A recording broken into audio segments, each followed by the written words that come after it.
नमस्कार दोस्तों, मैं हूं रवीश कुमार। आप देख रहे हैं RRTV न्यूज। चलिए जानते हैं देश और दुनिया की बड़ी और महत्वपूर्ण खबरें, लेकिन उससे पहले हमारी इस वीडियो को लाइक करके चैनल सब्सक्राइब जरूर कर दे। ममता बनर्जी ने बुधवार को केंद्र सरकार पर हमला बोलते हुए कहा कि उनकी सरकार राज्य में किसी को भी वक्फ संपत्तियों को छूने की इजाजत नहीं देगी। वक्फ संपत्ति का नया कानून भाजपा ने बनाया है। ऑस्ट्रेलिया 10 दिसंबर से 16 साल से कम उम्र के बच्चों के सोशल मीडिया अकाउंट बनाने पर रोक लगाने जा रहा है। यूट्यूब ने इस फैसले की आलोचना करते हुए कहा है कि यह कानून बच्चों को ऑनलाइन सुरक्षित रखने में विफल रहेगा। कांग्रेस संसदीय दल की अध्यक्ष सोनिया गांधी ने केंद्र सरकार को आड़े हाथों लेते हुए कहा है कि इसने पर्यावरण संरक्षण के संबंध में निंदनीय प्रवृत्ति का प्रदर्शन किया है। उन्होंने आरोप लगाया कि सरकार ने अरावली पहाड़ियों को लगभग तहस-नहस करने का रास्ता खोल दिया है। राष्ट्रीय जांच एजेंसी NIA ने दिल्ली ब्लास्ट मामले में एक बड़ी आतंकी साजिश का खुलासा करते हुए दिल्ली, बिहार और हरियाणा में 22 स्थानों पर छापेमारी की। यह कार्रवाई उत्तर प्रदेश से बिहार में अवैध हथियारों की तस्करी से जुड़ी है। NIA की टीम स्थानीय पुलिस के साथ मिलकर जांच कर रही है। कांग्रेस ने सोनिया गांधी और राहुल गांधी के खिलाफ नेशनल हेराल्ड मामले में नई FIR को प्रतिशोधपूर्ण बताया है। पार्टी का आरोप है कि सरकार बेरोजगारी और आर्थिक मुद्दों से ध्यान हटाने के लिए विपक्ष को निशाना बना रही है। उत्तर प्रदेश में निर्वाचन अधिकारी ने मतदाताओं को चेतावनी दी है कि विशेष सारांश पुनरीक्षण के दौरान एक से अधिक गणना प्रपत्र भरने पर जुर्माना और जेल हो सकती है। प्रयागराज में दिसंबर माह में कई खगोलीय घटनाएं हो रही हैं, जिनमें साल का अंतिम सुपरमून प्रमुख है। यह सुपरमून गुरुवार की रात दिखाई देगा, जो सामान्य से अधिक बड़ा और चमकीला होगा। इसे कोल्ड सुपरमून भी कहा जाता है। गुरुवार को सोने में हल्की तेजी देखने को मिल रही है। कल भी इसमें उछाल देखा गया था। वहीं चांदी में भी आज मामूली बढ़त है। इस साल के आखिरी महीने चांदी 1,80,000 रुपए प्रति किलो के ऊपर चल रहा है। जौनपुर में एक गौशाला पर बजरंग दल के कार्यकर्ताओं पर हमला हुआ। हमलावरों ने उन्हें जिंदा जलाने का प्रयास किया, जिसके बाद इलाके में तनाव फैल गया। घटना की सूचना मिलते ही पुलिस मौके पर पहुंची और मामले की जांच शुरू कर दी है। अफगानिस्तान में तालिबान ने एक खौफनाक सजा दी।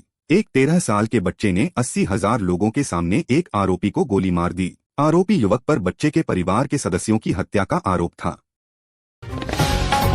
रूसी राष्ट्रपति व्लादिमीर पुतिन भारत की 2 दिवसीय यात्रा पर आ रहे हैं। प्रधानमंत्री मोदी के साथ उनकी मुलाकात में द्विपक्षीय और बहुपक्षीय मुद्दों पर चर्चा होगी। शिखर सम्मेलन में व्यापार, सैन्य हार्डवेयर की आपूर्ति और ऊर्जा सुरक्षा जैसे मुद्दों पर ध्यान केंद्रित किया जा सकता है। इस्लामपुर के पान अनुसंधान केंद्र में अश्वगंधा की खेती का सफल प्रदर्शन किया गया। वैज्ञानिक डॉक्टर SN दास ने बताया कि बिहार की भूमि अश्वगंधा के लिए उपयुक्त है। यह धान गेहूं से अधिक आय दे सकती है। अश्वगंधा, जिसे इंडियन जिनसेंग भी कहते हैं। केंद्रीय गृह मंत्री अमित शाह ने कर्नाटक में सहकारी क्षेत्र के विकास के लिए 4,000 करोड़ रुपए से अधिक की राशि आवंटित की है। इस पहल का उद्देश्य सहकारी समितियों को मजबूत करना और किसानों को सशक्त बनाना है। अमेरिका में भारतीय मामबेटे की हत्या करने वाले नजीर पर $50,000 का इनाम। FBI ने भारत सरकार से की प्रत्यर्पण की मांग। इंडिगो एयरलाइंस ने खराब मौसम और परिचालन संबंधी कारणों से पूरे भारत में 200 से ज्यादा फ्लाइट्स कैंसिल कर दी। भारी बारिश और विमानों की उपलब्धता में कमी के कारण उड़ानें बाधित हुई। यात्रियों ने सोशल मीडिया पर नाराजगी व्यक्त की। बनारस हिंदू विश्वविद्यालय में छात्रों ने विरोध प्रदर्शन किया, जिसके दौरान एक बस में आग लगाने की कोशिश की गई और 2 वाहनों के शीशे तोड़े गए। छात्रों ने विश्वविद्यालय प्रशासन के खिलाफ नारेबाजी की। पुलिस ने हस्तक्षेप कर छात्रों को खदेड़ा और कुछ को हिरासत में लिया। विश्वविद्यालय प्रशासन ने जांच के आदेश दिए हैं। लेह लद्दाख में भूकंप के झटके महसूस हुए, जिसकी रिक्टर स्केल पर तीव्रता 4.0 मापी गई। भूकंप के कारण किसी जानमाल के नुकसान की तत्काल कोई खबर नहीं है, लेकिन स्थानीय प्रशासन स्थिति पर नजर रख रहा है। TMC ने MLA हुमायूं कबीर को पार्टी से निकाला। बंगाल में बाबरी मस्जिद बनाने का किया था ऐलान। गुजरात ATS ने जासूसी नेटवर्क का भंडाफोड़ करते हुए एक महिला समेत 2 संदिग्धों को गिरफ्तार किया है। इन पर पाकिस्तान से संपर्क रखने और गोपनीय जानकारी साझा करने का आरोप है। पुरुष आरोपी सेना में सूबेदार है, जबकि महिला दमन की निवासी है। लखनऊ के मटियारी चौराहे स्थित अवस्थी स्वीट हाउस में आग लगने से अफरातफरी मच गई। फायर ब्रिगेड तुरंत मौके पर पहुंची और आग को बुझाने का प्रयास जारी है।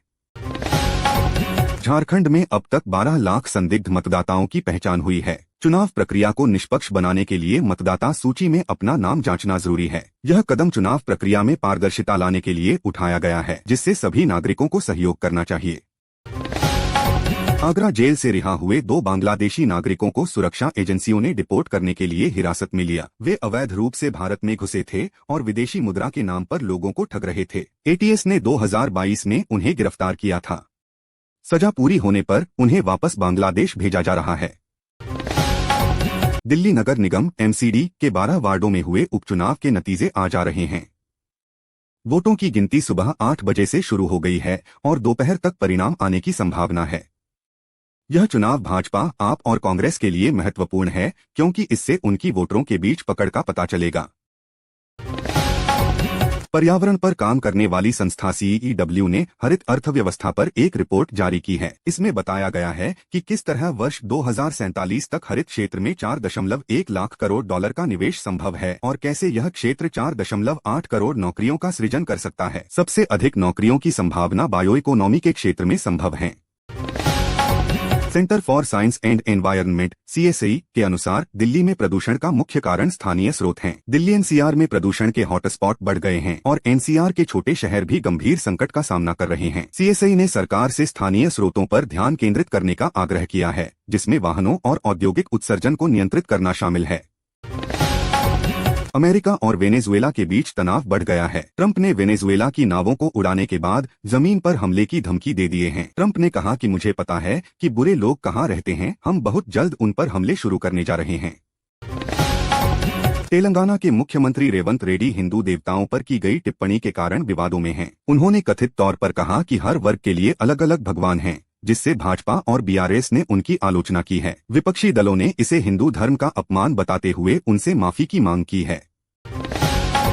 7 माह के इंतजार के बाद मंगलवार को उत्तरी बाईपास 14 किलोमीटर लंबा बाईपास 400 करोड़ की लागत से चालू हो गया। पहले दिन ही इसमें 1000 से अधिक वाहन गुजरे। यह नेशनल हाईवे 19 के रैपुरा जाट को मिडावली हाथरस से जोड़ता है। बाईपास बनने से सिकंदरा चौराहा पर वाहनों का दबाव कम होगा, जाम की समस्या घटेगी और रैपुरा जाट से खंदौली 15 मिनट व हाथरस 25 मिनट में पहुंचा जा सकेगा। भारत सरकार ने साइबर अपराध और डिजिटल धोखाधड़ी को कम करने के लिए व्हाट्सएप और टेलीग्राम जैसे सभी मैसेजिंग ऐप के लिए सिम बाइंडिंग अनिवार्य कर दी है। अगले 90 दिनों में लागू होने वाले इस नियम के तहत यदि किसी डिवाइस में सिम नहीं होगा तो मैसेजिंग प्लेटफॉर्म का उपयोग नहीं किया जा सकेगा। ऐप हर 6 घंटे में सिम की मौजूदगी सुनिश्चित करने के लिए ऑटोमेटिक लॉग इन करेंगे। गोरखपुर के ओरियन मॉल में एक दर्दनाक हादसा हुआ, जिसमें तीसरी मंजिल से 8 साल का बच्चा नीचे गिर गया। गंभीर हालत में उसे सिटी हॉस्पिटल में भर्ती कराया गया है, जहां डॉक्टरों ने उसकी हालत नाजुक बताई है। पुलिस CCTV फुटेज की जांच कर रही है। नौसेना प्रमुख एडमिरल दिनेश त्रिपाठी ने बताया कि भारत की तीसरी स्वदेशी परमाणु बैलिस्टिक पनडुब्बी INS अरिदमन जल्द ही नौसेना में शामिल होगी। यह भारत के परमाणु त्रिकोण को मजबूत करेगी। प्रोजेक्ट 75 इंडिया के तहत 6 स्टेल्थ पनडुब्बियों के अधिग्रहण की प्रक्रिया अंतिम चरण में है। ऑपरेशन सिंदूर में भारत की आक्रामक कार्रवाई ने पाकिस्तानी नौसेना को व्यस्त रखा और युद्ध विराम के लिए मजबूर किया। तमिलनाडु सरकार ने सुप्रीम कोर्ट में कहा कि करूर भगदड़ में 41 लोगों की मौत टीवी के पार्टी और विजय की लापरवाही से हुई। विजय ने जानबूझकर कार्यक्रम में देरी की, जिससे अधिक भीड़ जमा हो गई। सरकार ने कहा कि टीवी के ने लोगों को समय से पहले इकट्ठा होने के लिए उकसाया। सरकार ने CBI जांच के आदेश को वापस लेने की मांग की है।